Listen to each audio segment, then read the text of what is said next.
നമസ്കാരം. ഇന്നത്തെ ചില ചുരുക്കം വാർത്തകളുമായി ഷാജി കിടക്കൽ. ഇന്ന് നവംബർ 26 ചൊവ്വ 2024 വാർത്തകളിലേക്ക്. ഭരണഘടനയുടെ ആമുഖ്യത്തിൽ സോഷ്യലിസവും മതേതരത്വവും ഉൾപ്പെടുത്തിയതിനെതിരായ ഹർജികൾ സുപ്രീം കോടതി തള്ളി. 1976 42ാം ഭേദപ്രകാരം സോഷ്യലിസ്റ്റ് സെക്യുലർ എന്ന വാക്കുകൾ ഉൾപ്പെടുത്തിയത് ചോദ്യം ചെയ്ത് BJP നേതാവ് സുബ്രഹ്മണ്യൻ സ്വാമി ഉൾപ്പെടെ നൽകിയ ഹർജികളാണ് സുപ്രീം കോടതി തള്ളിയത്. ആമുഖം ഭേദഗതി ചെയ്യാൻ പാർലമെന്റിന് അധികാരമുണ്ടെന്ന് ചീഫ് ജസ്റ്റിസ് സഞ്ജീവ് ഖന്ന അധ്യക്ഷനായ ബെഞ്ച് വ്യക്തമാക്കി. ഒരുപാട് വർഷങ്ങൾ കഴിഞ്ഞിരിക്കെ എന്തിനാണ് ഇപ്പോൾ പ്രശ്നം ഉന്നയിക്കുന്നതെന്ന് ഹർജിക്കാരനോട് ചീഫ് ജസ്റ്റിസ് ചോദിച്ചു.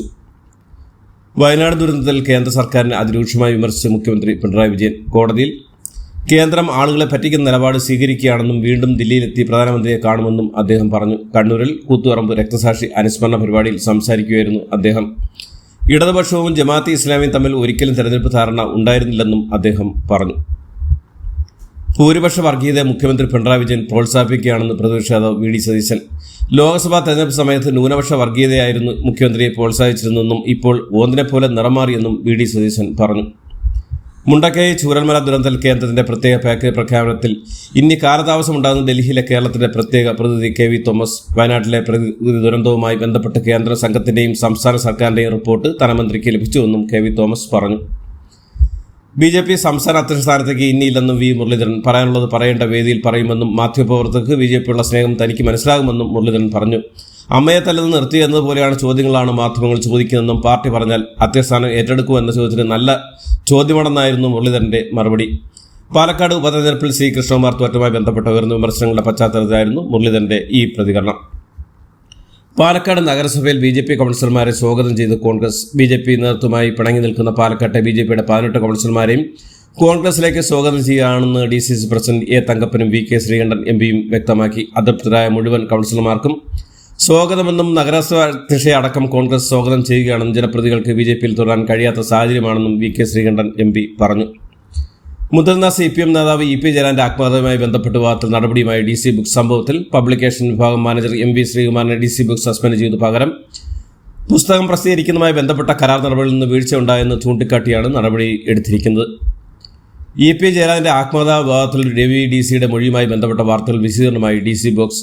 കരാറില്ലെന്ന മൊഴി നൽകിയെന്ന തരത്തിലുള്ള വാർത്തകൾ അടിസ്ഥാനരഹിതമാണെന്ന് DC ബുക്സ് വ്യക്തമാക്കി. ഫേസ്ബുക്ക് പോസ്റ്റിലൂടെയാണ് വിശദീകരണം. പുസ്തകം പ്രസിദ്ധീകരിക്കാൻ EPയുമായി ധാരണ ഉണ്ടെന്ന സൂചനയാണ് പുതിയ വിശദീകരണത്തോടെ DC ബുക്സ് നൽകുന്നത്. ബലാത്സംഗ കേസിൽ നടൻ ബാബുരാജിന് മുൻകൂർ ജാമ്യം. കർശന ഉപാധികളുടെ ഹൈക്കോടതി ജാമ്യം അനുവദിച്ച് അന്വേഷണവുമായി സഹകരിക്കാനും 10 ദിവസത്തിനകം അന്വേഷണ ഉദ്യോഗസ്ഥന് മുന്നിൽ കീഴടങ്ങാനും കോടതി നിർദ്ദേശിച്ചിട്ടുമുണ്ട്. ചേവായൂർ സഹകരണ ബാങ്ക് തെരഞ്ഞെടുപ്പിലെ ഇടക്കാല ഉത്തരവിലൂടെ റദ്ദാക്കണമെന്നാവശ്യപ്പെട്ട് കോൺഗ്രസ് സമർപ്പിച്ച ഹർജി ഹൈക്കോടതി തള്ളി. നവംബർ 16 നടന്ന തെരഞ്ഞെടുപ്പിൽ മത്സരിച്ച് പരാജയപ്പെട്ട 11 കോൺഗ്രസ് നേതാക്കൾ സമർപ്പിച്ച ഹർജിയാണ് കോടതി തള്ളിയത്. RSSും മുസ്ലിം ലീഗും തമ്മിൽ വ്യത്യാസമില്ല എന്ന് മന്ത്രി സജി ചെറിയാൻ. മതനിരപേക്ഷ നിലപാട് ലീഗ് മറന്നുവെന്നും മുസ്ലിം ഏകീകരണം കൊണ്ടുവരിക എന്ന ലക്ഷ്യത്തോടെ സംഘടിതമായി മുന്നോട്ട് പോവുകയാണെന്നും അദ്ദേഹം കുറ്റപ്പെടുത്തി. വടകര കാഫിർ സ്ക്രീൻഷോട്ട് കേസിൽ അന്വേഷണ പുരോഗതി report Vadakara first class magistrate കോടതിയിൽ സമർപ്പിച്ചു. പോലീസ് അന്വേഷണം പുരോഗമിക്കുന്നെന്നും ഇതുവരെ 24 പേരുടെ മൊഴി രേഖപ്പെടുത്തിയെന്നും പോലീസ് അറിയിച്ചു. സ്ക്രീൻഷോട്ടിന്റെ ഉറവിടം കണ്ടെത്താനായി കസ്റ്റഡിയിലെടുത്ത ഫോണുകളുടെ ഫോറൻസിക് പരിശോധനാ റിപ്പോർട്ട് ഇതുവരെ ലഭിച്ചിട്ടില്ല. മെറ്റ കമ്പനിയിൽ നിന്നും ഇതുമായി ബന്ധപ്പെട്ട വിവരങ്ങൾ ലഭിക്കേണ്ടതുണ്ടെന്നും പോലീസ് കോടതിയെ അറിയിച്ചു. ഓർത്തഡോക്സ് യാക്കോബായ സഭ പള്ളി തർക്കവുമായി ബന്ധപ്പെട്ട കോടതിയലക്ഷ്യ കേസിൽ സംസ്ഥാന ചീഫ് സെക്രട്ടറി അടക്കം 20ഓളം ഉദ്യോഗസ്ഥർ നേരിട്ട് ഹാജരാകണമെന്ന കേരള ഹൈക്കോടതി ഉത്തരവ് ഒഴിവാക്കി സുപ്രീം കോടതി. ഈ മാസം 29 നേരിട്ട് ഹാജരാകണമെന്നായിരുന്നു ഹൈക്കോടതിയുടെ നിർദ്ദേശം. തിരുവനന്തപുരത്തെ കാരാക്കോണം മെഡിക്കൽ കോളേജിൽ Karnataka police raid. College director Bennett എബ്രഹാമിനെ തേടിയാണ് പോലീസ് എത്തിയത്. കർണാടക സ്വദേശികളിൽ നിന്നും 7 കോടിയോളം രൂപ വാങ്ങി തിരികെ നൽകാത്തതിൽ കർണാടക മല്ലേശ്വരം പോലീസ് രജിസ്റ്റർ കേസിൽ 1-ാം പ്രതിയാണ് ഇയാൾ. MBBS സീറ്റ് വാഗ്ദാനം ചെയ്താണ് ഇയാൾ കാശ് തട്ടിയത്. അന്വേഷണ ഉദ്യോഗസ്ഥർക്ക് മുന്നിൽ ഹാജരാകാത്തതിൽ കോടതി ഉത്തരവ് പ്രകാരമാണ് റെയ്ഡുമായി പോലീസ് എത്തിയത്. ആദിവാസി വിഭാഗക്കാർ താമസിച്ചിരുന്ന കുടിലുകൾ വനം വകുപ്പ് പൊളിച്ചുമാറ്റി. വയനാട് തോൽപ്പെട്ടി റേഞ്ചിലെ കൊല്ലിമൂല കോളനിലെ 3 കുടിലുകളാണ് പൊളിച്ചു മാറ്റിയത്. 16 വർഷമായി താമസിക്കുന്ന കുടുംബങ്ങളുടെ കുടിലുകളാണ് പൊളിച്ച് നീക്കിയത്. പകരം സംവിധാനം ഒരുക്കാമെന്ന് അറിയിച്ചെങ്കിൽ ഇതുവരെയും നടപടി ഉണ്ടായിട്ടില്ലെന്ന് കുടിയൊഴിക്കപ്പെട്ടവർ പരാതിപ്പെട്ടു. ആശുപത്രി ക്യാൻറ്റീനിൽ നിന്ന് വാങ്ങിയ ആഹാരപ്പൊതിക്കുള്ളിൽ അട്ടയുണ്ടായിരുന്നു എന്ന് പരാതി. Thiruvananthapuram Pangappara medical college health സെന്ററിലെ രോഗി വാങ്ങിയ ഭക്ഷണപ്പൊതിയിലാണ് അട്ട ഉണ്ടായിരുന്നത്. ആശുപത്രി സൂപ്രണ്ടിന് പരാതി നൽകി. ക്യാൻറ്റീൻ വൃത്തിഹീനമായ സാഹചര്യത്തിലാണ് പ്രവർത്തിക്കുന്നതെന്നും പരാതിയുണ്ട്.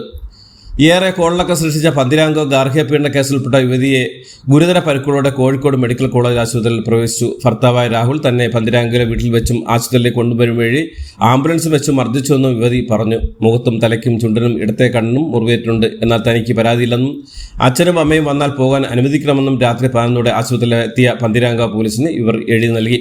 ഇന്നലെ രാത്രി 7 മണിയുടെ ഭർത്താവ് രാഹുൽ ആംബുലൻസിൽ ആശുപത്രിയിൽ എത്തിക്കുകയായിരുന്നു. തുടർന്ന് അമ്മയെ യുവതിക്കൊപ്പം നിർത്തി രാഹുൽ സ്ഥലം വിട്ടു. ആൻഡമാൻ കടലിൽ ഇന്ത്യൻ കോസ്റ്റ് ഗാർഡിന്റെ മയക്കുമരുന്ന് വേട്ട. മത്സ്യബന്ധന ബോട്ടിൽ നിന്ന് ഏകദേശം 5 ടണ്ണോളം മയക്കുമരുന്ന് ഇന്ത്യൻ കോസ്റ്റ് ഗാർഡ് പിടികൂടിയതായി പ്രതിരോധ ഉദ്യോഗസ്ഥർ അറിയിച്ചു. ഇന്ത്യൻ കോസ്റ്റ് ഗാർഡിന്റെ എക്കാലത്തെയും വലിയ മയക്കുമരുന്ന് വേട്ടയാണെന്നും ഇതെന്ന് പ്രതിരോധ ഉദ്യോഗസ്ഥർ പറഞ്ഞു. ഇതുമായി ബന്ധപ്പെട്ട കൂടുതൽ വിവരങ്ങൾ ലഭ്യമായിട്ടില്ല. താൻസിയിലെ മഹാറാണി ലക്ഷ്മിബായി മെഡിക്കൽ കോളേജിലെ ശിശു സംരക്ഷണ കേന്ദ്രത്തിലൂടെ അഗ്നിബാധയെ തുടർന്ന് കൊല്ലപ്പെട്ട പിഞ്ചു കുഞ്ഞുങ്ങളുടെ എണ്ണം 17 നവംബർ 14 അഗ്നിബാധയിൽ 39 നവജാത ശിശുക്കളാണ് മെഡിക്കൽ മിഷൻ കോളേജിലെ നിയോനാറ്റൽ വിഭാഗത്തിൽ നിന്ന് രക്ഷിച്ച. ഇവർ 2 പേരാണ് മരണത്തിന് കീഴടങ്ങിയതാണ് medical college principal doctor Narendra Singh Sengar വിശദമാക്കുന്നത്. രഹസ്യമായി കടത്തിക്കൊണ്ടുവന്ന സ്വർണം മുംബൈ വിമാനത്തിൽ പിടികൂടി. 4 കിലോഗ്രാമോളം സ്വർണ്ണമാണ് പരിശോധനയ്ക്കിടെ പിടികൂടിയത്. സ്വർണ്ണക്കടത്ത് തടയാൻ ലക്ഷ്യമിട്ട് എയർ ഇന്റലിജൻസ് യൂണിറ്റ് സ്വീകരിച്ചു വരികയായിരുന്ന നടപടിയുടെ ഭാഗമായി യാത്രക്കാരുടെ വിവരങ്ങൾ പരിശോധിച്ച് നിരീക്ഷണം നടത്തുന്നുണ്ടായിരുന്നു. തെലങ്കാനയിലെ Young's India skills university Adani group വാഗ്ദാനം ചെയ്ത് 100 കോടി രൂപ നിരസിച്ച് രേവന്ത് റെഡ്ഡിയുടെ സർക്കാർ. അദാനി ഗ്രൂപ്പിന്റെ ഗ്രീൻ എനർജിക്കെതിരെ അമേരിക്കയിൽ നടപടി തുടങ്ങിയതിന് പിന്നാലെ നിക്ഷേപത്തിൽ നിന്ന് പിന്മാറി കൂടുതൽ കമ്പനികൾ. രാജ്യത്തിന്റെ പ്രധാന വിമാനത്താവളത്തിന്റെ വികസന അദാനി ഗ്രൂപ്പുമുണ്ടായ കരാറുകൾ നേരത്തെ കെനിയ റദ്ദാക്കിയതിന് പിന്നാലെ ഗ്രീൻ എനർജിയുമായുള്ള നിക്ഷേപത്തിന്റെ ഫ്രാൻസിന്റെ ടോട്ടൽ ഏജൻസിയും പിന്മാറി. ലോക ജെൻസ് ചാമ്പ്യൻഷിപ്പിന്റെ ആദ്യ മത്സരത്തിൽ ഇന്ത്യൻ താരം ഡി ഗുഗേഷിന് തോൽവി. നിലവിലെ ചാമ്പ്യനും ചൈനീസ് താരവുമായ ഡിങ് ലിയർനോഡാർഡ് ഗുഗേഷ് പരാജയപ്പെട്ടത്. 14 മത്സരങ്ങൾ നീളുന്ന പോരാട്ടത്തിലെ ആദ്യ ഗെയിം സിംഗപ്പൂരിലെ റിസോർട്ട് വേൾഡ് സെന്ററിലാണ് നടന്നത്. 2 ദിവസമായി സൗദി അറേബ്യയിലെ ജിദ്ദയിൽ നടന്ന 2025 IPL സീസണിന് മുന്നോടിയുള്ള മെഗാ താരലേലം പൂർത്തിയായി. 10 ടീമുകൾ 182 താരങ്ങൾക്ക് വേണ്ടി 639.15 കോടി രൂപ മുടക്കി. 62 വിദേശ താരങ്ങളാണ് വിവിധ ടീമുകൾ സ്വന്തമാക്കിയത്. മലയാളി താരങ്ങൾ 95 ലക്ഷം രൂപയ്ക്ക് പഞ്ചാബ് കിങ്സ് സ്വന്തമാക്കിയ വിഷ്ണു വിനോദാണ് IPLലെ കൂടുതൽ വില ലഭിച്ച താരം. 30 ലക്ഷം രൂപയ്ക്കാണ് സൺറൈസ് ഹൈദരാബാദ് എടുത്ത സച്ചിൻ ബേബിയും 30 ലക്ഷം രൂപയ്ക്ക് മുംബൈ ഇന്ത്യൻസ് എടുത്ത വിഘ്നേഷ് ബത്തൂരുമാണ് ടീമിൽ ഇടം പിടിച്ച മറ്റ് മലയാളി താരങ്ങൾ. IPLലെ ഏറ്റവും പ്രായം കുറഞ്ഞ താരമായ ബീഹാറുകാരൻ വൈഭവ് സൂര്യവംശിയെ സ്വന്തമാക്കി രാജസ്ഥാൻ. പലിശ നിരക്ക് കുറയ്ക്കുന്നത് അല്പം കൂടി നീണ്ടേക്കുമെന്ന് സൂചന നൽകി reserve bank governor Shaktikanta Das. വിലക്കയറ്റം ഉയർന്നു നിൽക്കുന്നതാണ് കാരണം. സെപ്റ്റംബർ വിലക്കയറ്റത്തെ തോത് 5.49%. അടുത്ത മാസം വരാനിരിക്കുന്ന കണക്കും ഉയർന്നതായിരിക്കുമെന്നും അദ്ദേഹം പറഞ്ഞു. മോഹൻലാൽ, പ്രഭാസ്, അക്ഷയ് കുമാർ തുടങ്ങിയ സൂപ്പർ താരങ്ങൾ എത്തുന്ന വിഷ്ണു മഞ്ചിത്രം കണ്ണപ്പയുടെ റിലീസ് തീയതി പുറത്ത്. 5 വർഷം ഏപ്രിൽ 25 ചിത്രം തിയേറ്ററുകളിൽ എത്തും. ഷെയ്ൻ നിഗം നായകനെത്തുന്ന വീര സംവിധാനം ചെയ്യുന്ന ഹാലിനസിന്റെ ഫസ്റ്റ് ലുക്കും മോഷൻ പോസ്റ്ററും പുറത്തിറങ്ങി. ഗ്രാൻഡ് വിറ്റാര സ്മാർട്ട് ഹൈബ്രിഡ് മികച്ച ഓഫറുകളുടെ സ്വന്തമാക്കാൻ നെക്സ്റ്റ് ഷോറൂമുകൾ ഗ്രാൻഡ് വിറ്റാര സെലിബ്രേഷൻ ഡേ ഒരുങ്ങുന്നു. ഇതോടുകൂടി ഇന്നത്തെ വാർത്തകൾ അവസാനിക്കുന്നു. എല്ലാവർക്കും നന്ദി, നമസ്കാരം.